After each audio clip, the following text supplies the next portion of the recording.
Machiegni kendo nyakorom gajongero kamano kuom bedo kete mana kaera many piny wadhi mbele gi weche manyien. Tere nyake kaunti ma Migori. Kama yangore ni kwan joma chuo mawuok oko mar komo nyuol e kaunti ya Migori medore.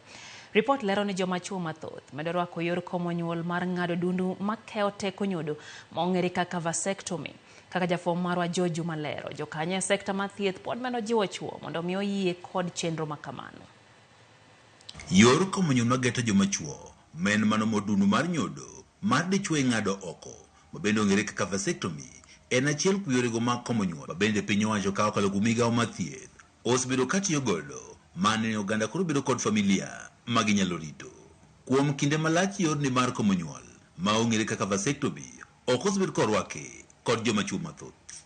Kata kamano, lipot mar Kenya Economic Survey mar higa mar 2023 yango ni kwan joma chuo ma osekawo yorni mar komo nyuol mabende en mano ma ng'at ma dichuo ma okawe ok chak gol kodhi kendo osebedo kamedore.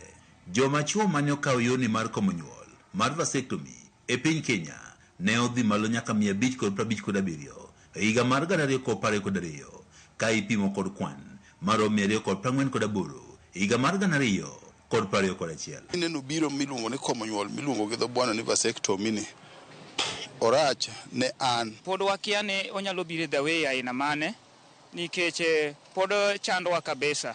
Gima nyalo tokea bang'e kaka osekele ni gima nyalo tokea pod ok wang'eyo nyaka gi sani. Omiyo kaka an owuon atemo kwede kabisa kama antiere. Kaunti ma Migori en achiel kuom kaunti e piny Kenya ma kwan joma chuo ma kawo chenro mar komo nyuol osedhi malo.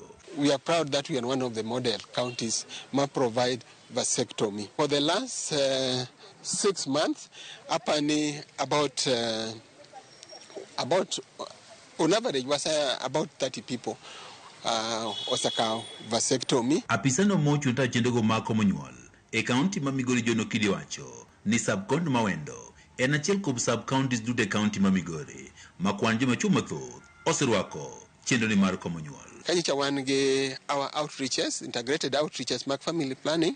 Apani Awendo alone managed to have 4 people manotimne gi vasectomy Awendo.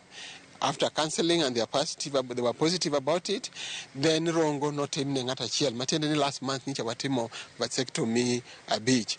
So in addition to that also, because time natin nitiere Jabich kendo mana wabuk mwadhi timo negi vasectomy in Awendo in August. Okidi wacho ni gisebedo ka gichiwo puonj makare ne joma chuo ka otende kod yorni mar komo nyuol ma wacho ni bang' time otamo ng'ama dichuo yudo nyathi kendo.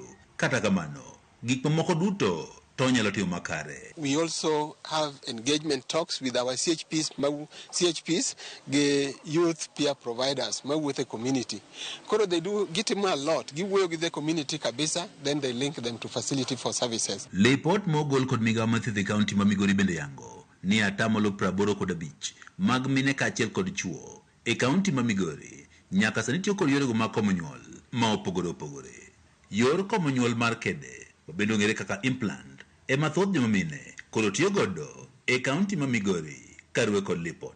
In terms of family planning uptake, 1 at 85%. Mapani, that is a very, very high performance. Mapani, it really put us overall at the national level to be one of the counties with very, very good uptake of family planning services. George Juma, Ramogi TV, Migori.